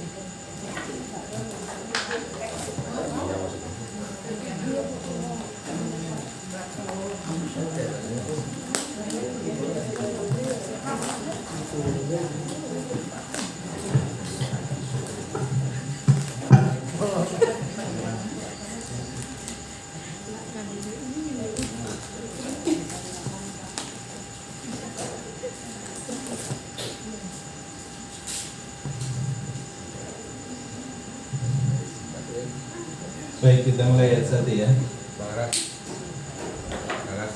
Jadi seperti yang kami sampaikan tadi di awal bahwa sebab turun surat ini adalah karena ada pertanyaan orang-orang kafir musyrikin. Siflana rabbak, kabarkan, jelaskan sifat Tuhan kamu itu seperti apa. Ya. Maka kemudian turunlah ayat ini. Ya, dimulai dengan kata qul. Katakan. Artinya beritahu, artinya ucapannya dengan kuat, dengan lantang ini. Qul, katakan ya Muhammad. Ya. Huwa, dia, kenapa pakai kata ganti dia? Ya tadi karena orang-orang itu bertanya, siapa, apa nasab Tuhan kamu itu, siapa sifatnya? Ya. Maka kata Allah, qul huwa, katakan. Ya. Nah, ini beda, nanti ada yang mengartikan. Selama ini kita yang muda-muda kadang salah. Tapi ingat lagu Oma ada Pak? La ilaha illallah. Apa Oma mengartikan itu? Tiada Tuhan selain Allah. Gitu kan? Tiada Tuhan selain Allah. Ya, padahal maknanya adalah bukan qul huwa maaf, yang Tuhan, katakan Tuhan itu esa gitu. Ya ahad. Jadi di sini ada kata-katakan dialah Allah. Bukan hanya Allah, katakanlah Allah itu satu, tidak. Ya, bermakna katakan ya Muhammad, dialah Allah ahad, yang esa itu. Jadi maknanya kenapa pakai huwa? Karena ini untuk menjawab pertanyaan tadi orang kafir musyrik. Kenapa pakai huwa? Karena sebelumnya surat An-Nas yang menceritakan Rabbin Nas, Malikin Nas, Ilahin Nas. Rabbnya manusia, ilahnya manusia, maliknya manusia itu siapa? Maka dijawab oleh Allah, dialah Allah. Dialah Allah. Jadi ini isim nih, domir kata ganti ya. Nah, Allah, ada orang yang beda pendapat Pak, ahli tafsir. Allah ini sebetulnya kata asli atau kata bentukan? Allah ini sebetulnya kata asli atau kata bentukan? Misal maksud kata bentukan itu begini. Kalau kita buku, kalau Al-Quran Al-Kitab. Jadi alif lam ini sebetulnya alif lam imbuhan atau bagian dari nama Allah itu sendiri yang bukan imbuhan, ya. Jadi ada yang menyatakan satu dia ini isim jamid. Isim jamid itu maksudnya kata asli. Yang kedua ada yang menyebut Allah ini kata bentukan. Yang menyebut Allah ini kata bentukan, kata ya bukan kata asli. Mereka mengatakan aslinya, awalnya ini dari kata ilaha, gitu ya Pak ya. Ilaha. Ada juga yang mengatakan ini dari kata aliha. Gitu. Maknanya berbeda. Ya. Yang diberi di depannya karena aliha ini kan ilaha, sembahan, ya. Atau aliha ini keinginan yang sangat ingin diwujud, kerinduan yang sangat diinginkan, ya. Kalau kita juga pernah belajar, ilaha ini adalah segala sesuatu yang dicintai, diharapkan, ditakuti, gitu ya kata Ibnu Taimiyah. Yang kemudian ilah ini kan banyak. Kita di dunia ini kan banyak ilah kita. Kalau kita pakai makna yang dicintai, ya, yang kita cintai, yang kita harapkan, yang kita takut, ini kan banyak nih. Semua kita juga punya ilah-ilah, punya Tuhan-Tuhan ini. Kadang ada yang sudah menjadikan hartanya sebagai Tuhan, jabatannya sebagai Tuhan, pangkatnya sebagai Tuhan. Kalau dia ilaha yang paling kita cintai, ada orang yang mencintai betul, maaf, pasangan hidupnya.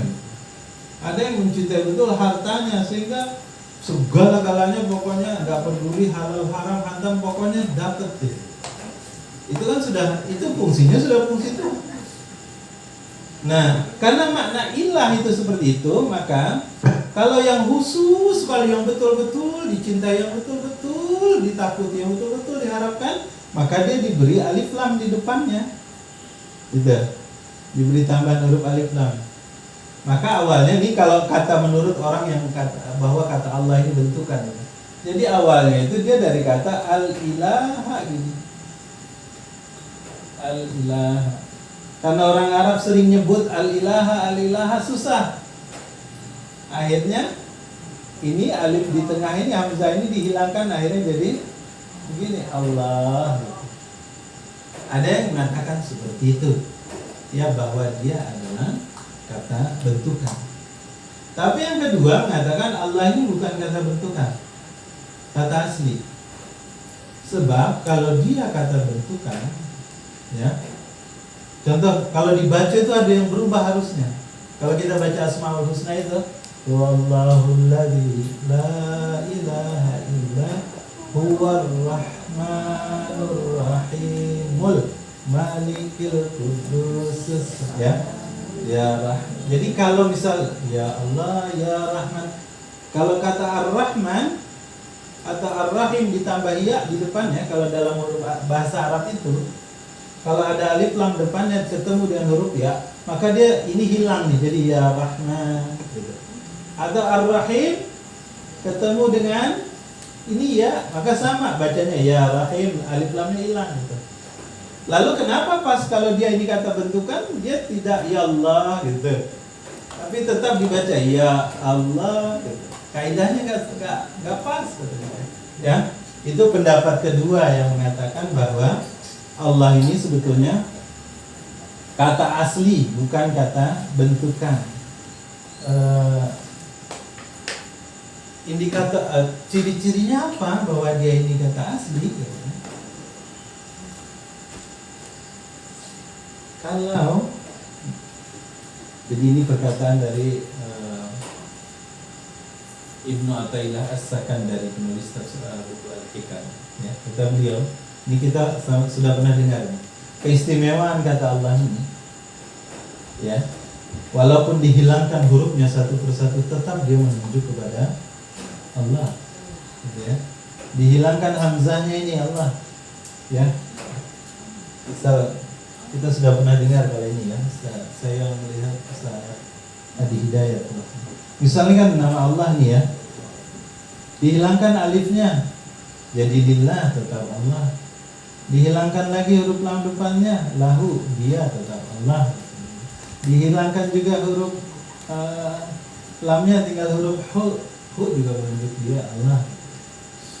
Misal itu yang dikatakan oleh Ibnu Athaillah As-Sakandari dalam Al-Hikamnya. Jadi ini kalimat Allah ini sekali lagi dia adalah tidak ada kata jamaknya. Kalau kalimat lain kan ada jamaknya. Kalau Allah ini nggak ada jamaknya. Allah itulah kalimatnya. Ya, nggak ada jamaknya. Ya. Oke. Qul huwallahu. Katakan dialah Allah. Ya, jadi huwa ini dialah Allah. Bukan dialah Allah yang satu itu. Katakan Tuhan itu satu. Tidak. Katakan dialah Allah yang satu. Sekarang ini makna ahad. Kalau satu, kalau kita ngitung kan, satu itu apa? Wahid. Ya, kalau kecil-kecil kita belajar wahid, senain, salasa. Ya. Jadi ada kata ahad, ada kata wahid. Maknanya sama-sama satu. Tapi bedanya apa? Kalau ahad dia ada berdiri sendiri. Kalau ahad apa? Berdiri sendiri. Berdiri sendiri. Kalau wahid Kalau ahad dia bisa misalnya satu berdua bisa. ya bisa bertambah, bisa. Jadi begini, ya sudah betul. Saya ingin menguatkan sudah, ya. La, misal begini ada kalimat la fil masjid, ya.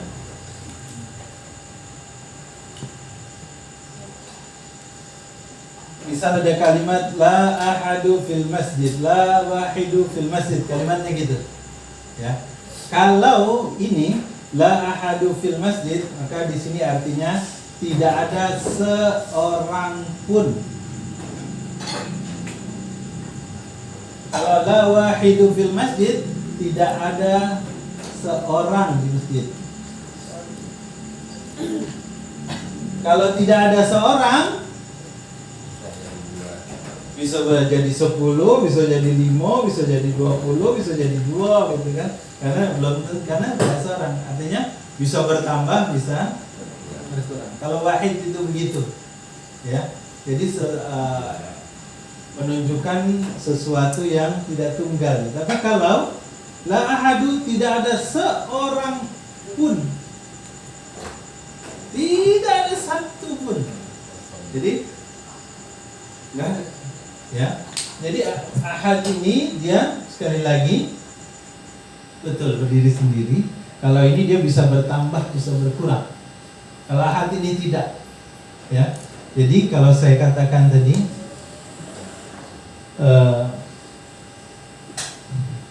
la ahadu fil fasl, tidak ada satu orang pun di dalam kelas. Jadi makna pertama, Allah itu satu, dia tidak berbagi. Allah itu ini contoh, ini tablet ini. Ini berapa ikat nih, Bang? Yuk, berapa ikat nih? Satu. Betul ini satu. Iya, HP ini satu. Tapi dia tidak ahad. Dia wahid satunya. Kenapa? Karena banyak komponennya. Ada layarnya apa namanya? Hah? Iya, touchscreen. Kalau LCD, di dalamnya ada baterai, di dalamnya ada segala macam komponen yang dia bisa dicopot-copot, dilepas-lepas. Jadi dia ini satu, tapi dia terdiri dari berbagai komponen. Itu yang namanya wahid. Tapi kalau ahad itu dia satu kesatuan dan tidak ada komponen. Sikol itulah. tidak terdiri dari berbagai macam komponen, satu itulah. Ya. Jadi dia dikatakan ahadat fis sifat wal af'al. Di sini dikatakan lagi, jadi Allah itu tidak ada komponen yang membentuknya, dia hanya dia sendiri. Saya ceritakan tadi macam kalau emas 100 kak, saya cerita emas lagi ya. Emas lagi naik nian soalnya harganya sekarang. Lagi rajin baca ya. Kalau emas itu kan coba tengok ada rongganya tak dia? Full ya, padat dia, satu kesatuan dan tidak terdiri dari unsur lain. Kalau ini kan terdiri dari berbagai macam unsur. Kalau ahad itu tidak. Zatnya satu, sifatnya satu, afalnya, perbuatannya juga satu. Tidak ada yang lain. Tidak ada pembentuknya, ya. Jadi ini betul-betul tunggal kalau. Sekarang kenapa Allah katakan di ayat 1 ini Qul huwallahu ahad? Karena waktu itu orang-orang kafir musyrikin ya, Tuhannya banyak sekali. Itu yang saya orang-orang saat itu Tuhannya banyak. Misal tadi di sekitar Ka'bah ada 360 Tuhan. Dan setiap Tuhan itu banyak komponennya kan. Kalau yang dari batu itu kan tidak cuma ada yang misal campuran pasir, batu dan sebagainya. Kalau saat itu kenapa Allah sebutkan bagaimana sifat Tuhan kamu ahad? Karena saat itu orang-orang di Quraisy, dia sama seperti ini, Tuhan itu banyak. Bahkan ini di Quraisy ya, dan hari ini diadopsi oleh orang-orang barat kalau kita lihat dalam film-film. Malaikat itu dikatakan oleh orang Quraisy, malaikat itu anak Tuhan. Jadi Tuhan beranak.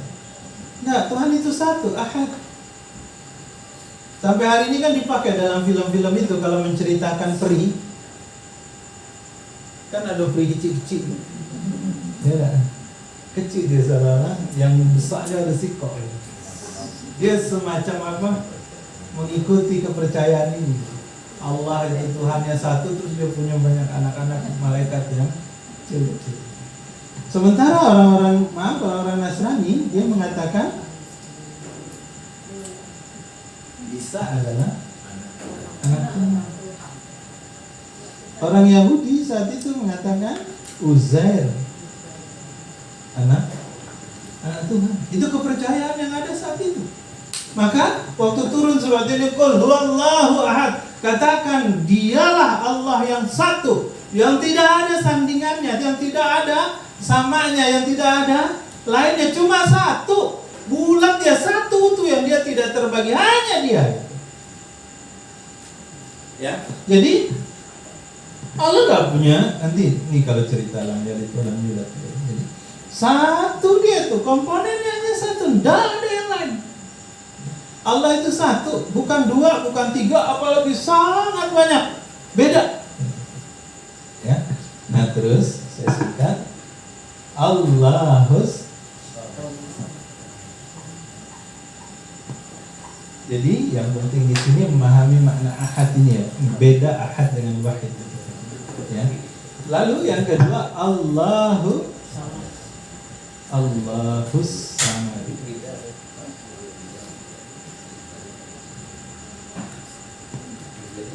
Tengok nih ya, ada yang menarik di sini. Yang pertama dari penulisannya.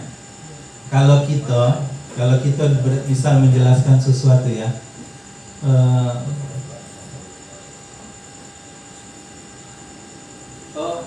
misalnya penjelasan kalimat pertama nih, oh Henry itu rambutnya putih. Oh yang kedua, dia badannya 175. Ya, kita kan kalau sudah yang kedua pakai dia. oh Henry itu rambutnya putih, dia tingginya 175. Sudah pakai dia. Tapi kenapa di sini Allah tidak pakai dia tadi mengalami? Tapi tetap Allah sebut Allah, ya, dan tidak pakai waw atau penghubung. Sesudah menjelaskan qul huwallahu ahad, wallahu samad, itu enggak nyambung, tidak dihubungkan. Ya, sekarang kenapa tidak dihubungkan, tidak pakai waw ini? Satu, kata para ulama tafsir, untuk menunjukkan bahwa Allah itu sifat ahad dan sifat as-samad ini masing-masing unik, yang dia tidak bisa digabungkan, masing-masing beda. Ya. Lalu yang kedua, kenapa tidak pakai kata hiya? Karena memang Allah ini nggak bisa digantikan. Allah, maka Allah memberikan ini namanya takkid, penegasan, tetap Allah sebut qul huwallahu ahad, Allahu samad. Kalau di sini menyebutkan Allah itu satu, jadi yang paling kita cinta itu harus hanya satu. Yang paling kita takuti dalam hidup di dunia ini harus hanya satu. Yang paling kita harapkan sekali juga harus satu, hanya satu. Yang paling. Ya. Nah, sesudah Allah sebutkan ini kepada seluruh tadi kepada Nabi, dan Nabi sampaikan kepada orang-orang kafir musyrikin, lalu Allah sebutkan kemudian Allahus samad. Allah tempat, kalau artinya kita baca Allah tempat bergantung kan ya. Ini juga jawaban untuk orang kafir musyrikin. Allah itu tempat bergantung, artinya Allah itu tidak membutuhkan orang lain. Allah itu tidak merepotkan. Allah sudah mengurus dirinya sendiri. Kullu yaumin huwa fi sa'an. Setiap hari dia sibuk mengurus. Bukan hanya mengurus diri, tapi mengurus seluruh umatnya. Jadi kalau ada Tuhan yang dia tidak mandiri, bukan tempat bergantung, malah dia tergantung pada orang lain, berarti dia bukan Tuhan. Karena berhala orang-orang kafir musyrikin waktu itu yang 360 di sana, itu kalau tidak dimandikan, kalau tidak dibersihkan, bau kotor. Karena dia sesembelihan, sesajen apa istilahnya kalau nyembelih untuk tumbal. Ya sesembahan lah pokoknya, ya, sesajen kepada Tuhan. Lah ini Tuhan saja bergantung, kalau tidak dibersihkan bau dia, kalau tidak diurus bau dia. Tuhan harus diganti, kalau yang dari gandum lama-lama busuk ya kan, dimakan dulu Tuhan ya kan. Oh bikin Tuhan baru lagi. Kok Tuhan tidak mandiri sih? Jadi kata-kata ini yang sederhananya dulu ya. Kata as-samad ini untuk, jadi ahad ini nembak tadi langsung, ibarat ini kuat sekali ini kan. Kepercayaan orang yang dia memang mengaku punya Tuhan, tapi tetap yang paling dia cinta itu bukan Allah gitu. Masih ada yang lebih dia cintai, yang lebih dia harapkan selain daripada Allah. Kalau kadang-kadang kalau harapan dia itu ternyata bertentangan dengan ketentuan Allah, dia panjang, dia lajukan baik. Nah yang seperti itu tidak ahad namanya. Ya, as-samad itu tempat bergantung, yang dia Allah ini berarti mandiri, dia tidak bergantung kepada makhluknya. Kalau ada Tuhan bergantung kepada makhluknya, berarti dia bukan Tuhan. Ya. Nah, sekarang mari kita lihat dalam tafsir. Jadi as-samad itu punya 4 makna.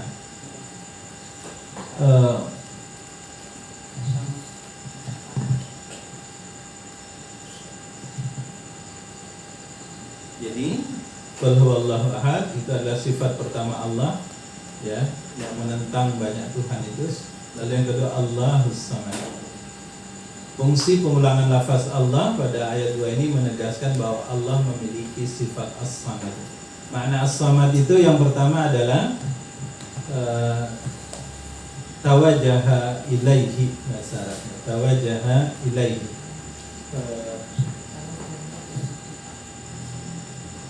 menghadap karena sangat berharap sesuatu. Itu makna as-samad yang pertama.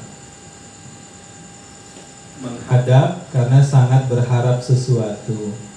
Jadi maksudnya Allahus samad, Allah lah tempat kita menghadapkan wajah kita karena kita mengharapkan sesuatu dari Dia. Tawajjah ilaihi.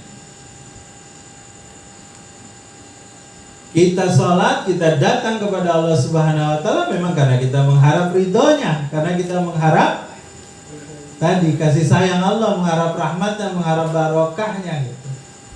Ya, jadi as-samad tempat kita menggantungkan harapan.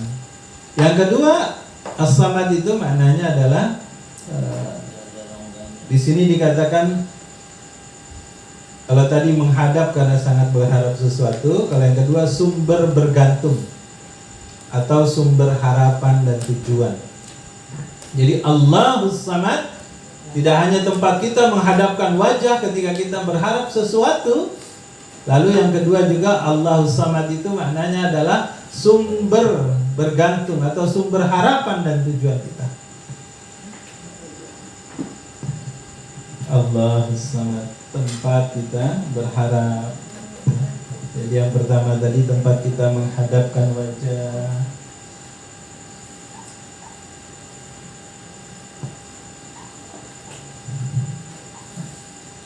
Kalau orang kafir musyrikin dulu tadi dia kadang masih bergantung kepada sesama manusia, ya. Jadi yang pertama ini tadi tempat menghadapkan wajah karena mengharap sesuatu. Yang kedua sumber bergantung atau sumber harapan dan tujuan. Tempat kita meletakkan harapan dan juga tempat tujuan akhir kita, Allahus Samad. Ya. Jadi tujuan akhir kita itu ada Allah, tempat kita meletakkan harapan kita itu adalah Allah. Makanya kata Ali bin Abi Thalib itu jangan terlalu berharap kepada manusia. Karena mengharap kepada manusia kamu akan kecewa.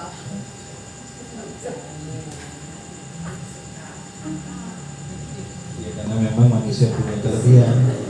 Ini dalam konteks meletakkan harapan ya, bukan dalam konteks hubungan sesama jenis hubungan suami istri atau sebagainya.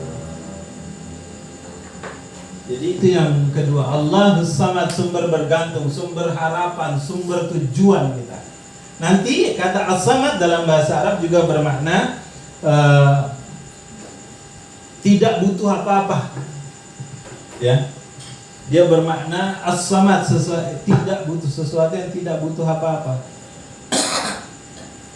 Tidak membutuhkan yang lain. Karena memang Allah sudah, dia bisa tadi, dia tidak kekurangan sedikit pun. Kalau dalam bahasa yang lain tidak berongga. Kalau ini makna secara bahasa ya as-samad itu. Rongga, jadi batu-batu itu kan kadang ada rongga-rongganya, ya, yang dia kalau untuk dipadatkan maka dia butuh diisi dengan yang lain. Kalau Allah tidak, Allah sudah cukup, dia tidak butuh yang lain. Dia tidak butuh dari yang lain. Lalu yang berikutnya Allahus Samad adalah as-samad itu bermakna tidak pernah berubah. Allah itu tidak pernah berubah dari dulu sampai sekarang.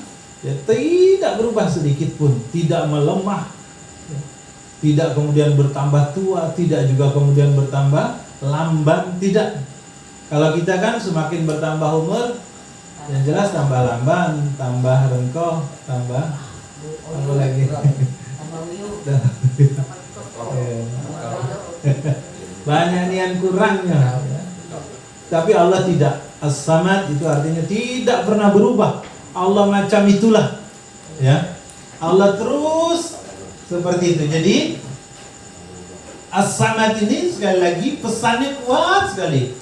Ya. Satu tadi as-samad itu adalah Allahus Samad. Jadi bukan hanya tempat kita bergantung. Satu tempat kita menghadapkan wajah karena kita mengharapkan sesuatu dari Dia. Jadi kalau kita butuh sesuatu, ayo pertama sekali hadapkan dulu wajah kita kepada Allah.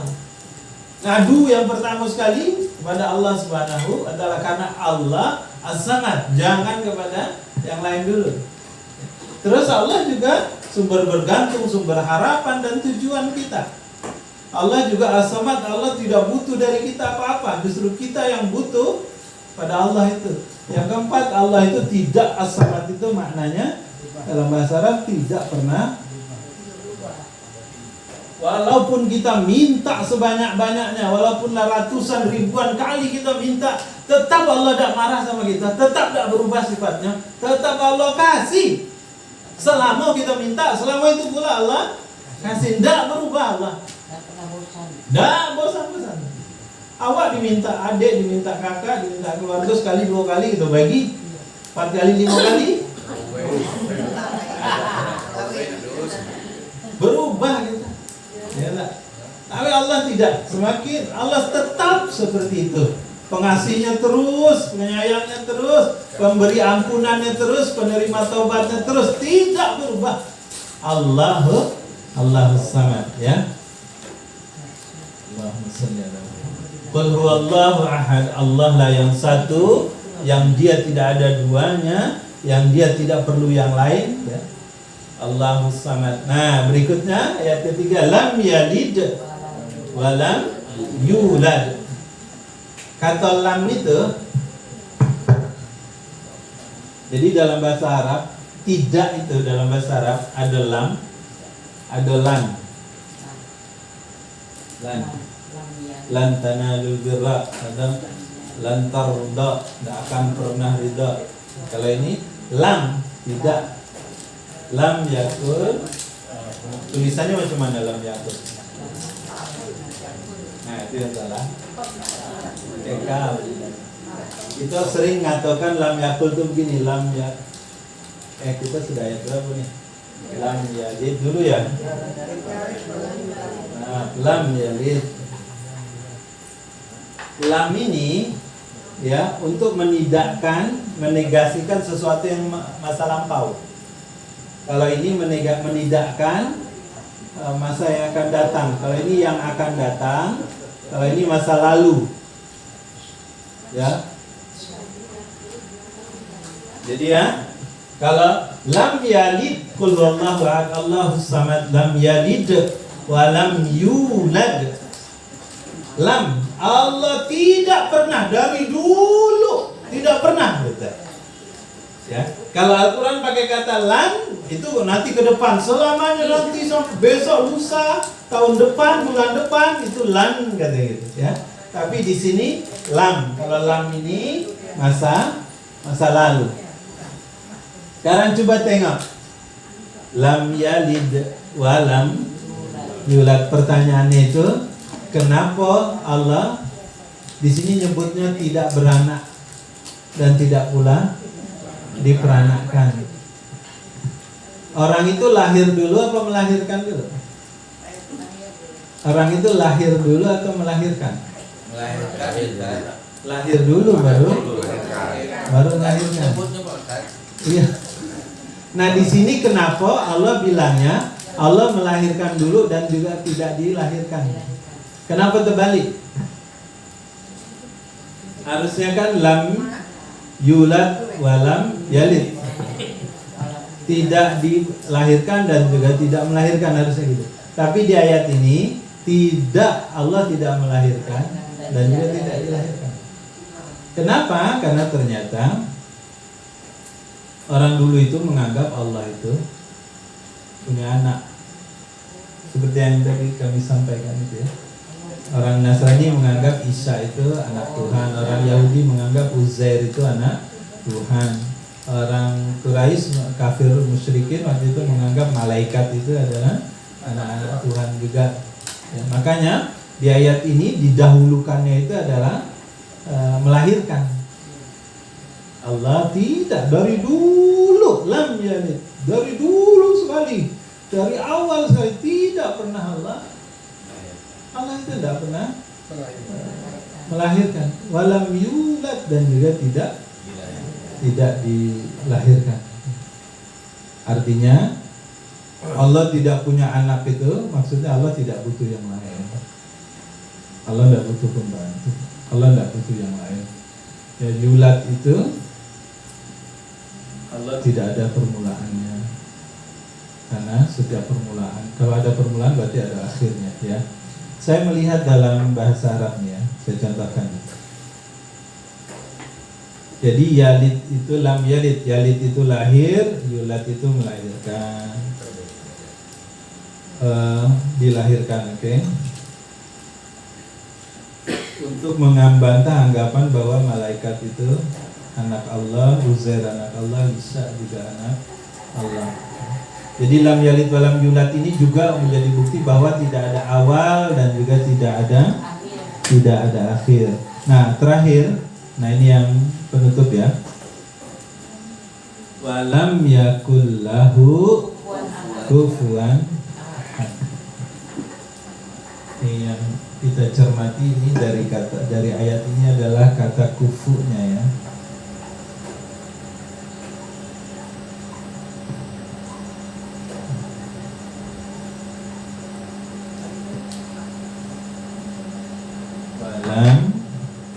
Nih kita yang banyak salah kadang enggak karena hafal tapi lupa.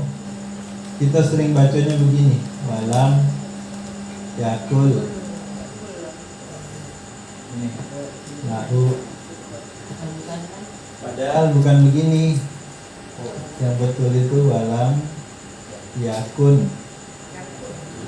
kaf yakun lahu. Awak kebanyakan sering mendengar imam pakai kata ini, alam yakul gitu, pakai qaf, padahal harusnya kaf, beda. Ini dia mengatakan kalau ini dia menjadi kun menjadi kun kayak menjadi. Alam yakul lahu kufuwan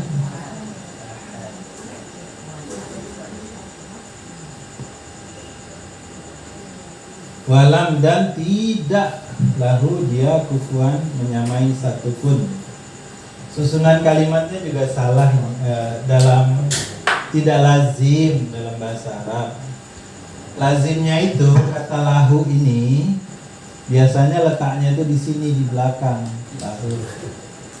Harusnya ya. Tapi ini tidak, kata lahu ini ditaruh di tengah. Ini untuk menunjukkan penegasan ya. Jadi makna walam yakul lahu kufuwan ahad, dan tidak ada seorang pun yang kufuwan, setara dengan Allah ya. Sekufu. Nikah itu kan harus sekufu. Sekufu itu apa artinya? Ya. Ini ya, jadi dan tidak ada satupun yang menjadikan dia kufuwan ahad. Tidak ada yang sama seperti dia. Kufu itu sebanding, serupa. Tapi kenapa Allah pakai kata kufu di sini? Dalam bahasa Arab itu, ya, menyerupai itu ada masil, ya, ada sabih, dan ada nazir. Nih, serupa. Di sini kan pakai kata kufu, oke, kufu. Kenapa pakai kata kufu di sini? Karena dalam bahasa Arab nanti yang semisal, yang serupa itu ada masil, ya. Kalau masil ini samo 50% sebanding, apa? Seimbang, ya. Ada lagi syabih, nih. Sabih. Kalau sabih ini persamaannya lebih banyak, samonya lebih besar, ya. Nanti ada nadir ini. Kalau ini persamaannya, seruponya, samonya lebih dikit dalam bahasa Arab. Kalau kufu itu mencakup semuanya, ya. Makanya kalau menikah itu bukan berarti harus sama 50-50. Karena kufu itu mencakup tiga-tiganya. Oh, persamaannya lebih banyak, itu syabih dalam bahasa Arab. Oh, persamaannya dikit, oh itu nazir dalam bahasa Arab. Ya. Nah, kalau kufu itu bisa jadi samanya dikit, bisa jadi samanya banyak, atau bisa jadi dia seimbang gitu. Nah, kata Allah, walam yakul lahu kufuwan, tidak ada satu pun di alam raya ini yang sama dengan Allah, baik samonya dikit atau samonya banyak atau samonya seimbang. Tidak ada satupun yang mathil, tidak ada satupun yang syafi, tidak ada satupun yang nadir. Mereka kufur. Ya, tidak ada yang menyamai sedikit pun, apakah itu lebih banyak, apakah lebih sedikit ataupun seimbang. Tidak ada satupun. Ya. Itu maksudnya. Jadi Bapak Ibu hadirin sekalian, abang ibu semua, dari surat Al-Ikhlas ini pesannya, ya, ketika kita membaca dan dia banyak sekali keutamaannya, hadirkan maknanya. Qul huwallahu ahad, hanya dia, katakan dialah Allah yang dia tunggal, yang dia esa. Tidak ada Tuhan-Tuhan lain selain dia, hanya dia. Kalau ada yang mengaku Tuhan dan dipertuhankan oleh yang lain, itu bukan Tuhan. Hanya Allah Tuhan kita satu, hanya dia. Allahu Samad, yang tempat kita meletakkan puncak kecintaan kita, rasa harap kita, rasa cinta kita, tempat kita bergantung, yang dia tidak akan pernah berubah walaupun kitanya berubah, yang tidak akan pernah bosan sampai walaupun kita meminta sebanyak-banyaknya, Allah tidak akan pernah bosan, yang dia tetap tidak berubah dari dulu seperti itulah sampai sekarang.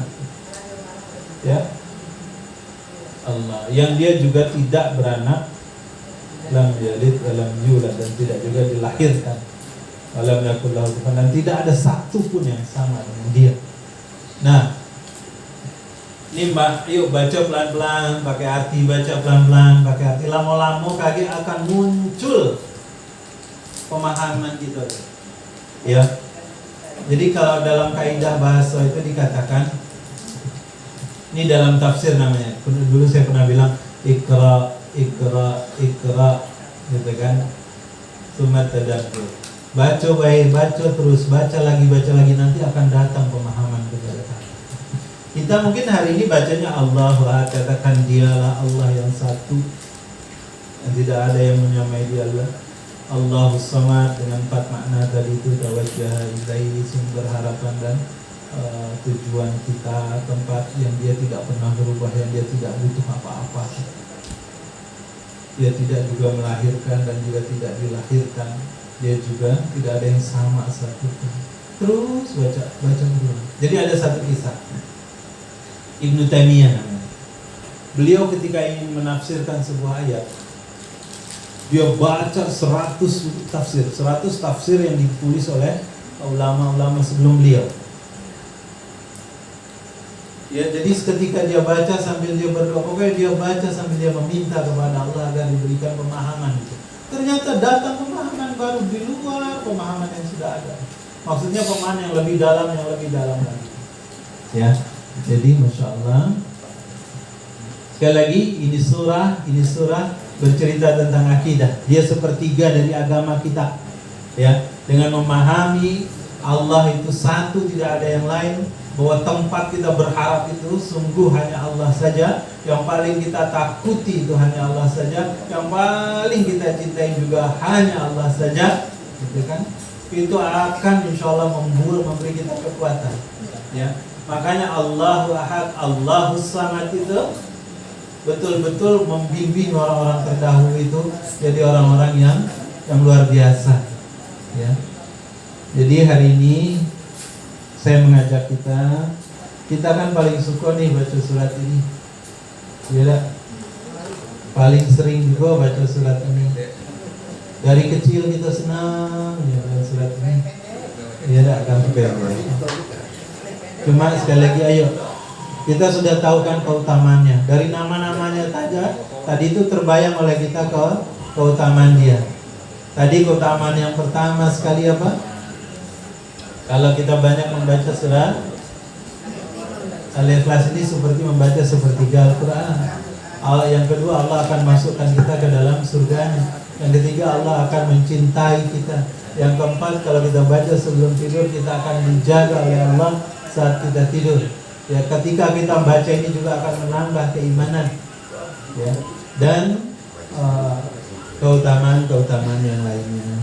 Allahu a'lam bishawab. Abang ibu semua yang saya muliakan, kurang lebih begitu ya. surat Al-Ikhlas ini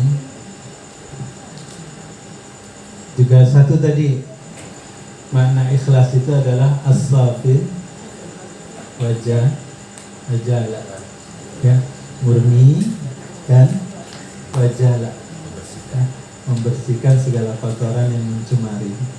Jadi ikhlas, ingat, ikhlas itu dia tidak statis. Ikhlas itu pasti ada gangguannya, ikhlas itu pasti ada cobaannya. Maka supaya tetap ikhlas, bersihkan gitu ya, wajala. Allah a'lam bishawab. Aku qouli hadza, demikian, semoga bermanfaat. Terus gitu ya. Jam 10 Bang, ya, pantas ya. Minta maaf kalau kelamannya. Jangan salahkan saya, salahkan buku Nina. Allah Akbar. Ikhlas. Memang harus ikhlas belajar ya. Astagfirullahaladzim, astagfirullahaladzim. Semoga bermanfaat. Yuk kita menjadi sahabat surat Al-Ikhlas. Baca dia berulang. Baca. Ini pula sebetulnya ini fasilitas dari Allah. Awak tak bisa ngapal yang panjang-panjang. Awak tak bisa sambil berjalan dan nengok Quran baca yang panjang-panjang. Kita bisanya yang pendek-pendek. Iya. Iya. Cepat ke orang sholat saya. Nah. Iya. Orang bilang cepat ke sholat. Aku yang pendek-pendek. Yang pendek bisa juga lah, mau asal baca pakai makna baca dengan dia. Itu dia. Insyaallah demikian. Sekali lagi semoga Allah murnikan akidah kita. Ini mengulang-ulang tentang tauhid, tentang keyakinan kita kepada Allah Subhanahu wa taala. Aku qauli hadza wa astaghfirullahaladzim, astaghfirullahaladzim, astaghfirullahaladzim, astaghfirullahaladzim. Subhanakallahumma wa bihamdika asyhadu an la ilaha illa anta astaghfiruka wa atubu ilaik. Assalamualaikum warahmatullahi wabarakatuh.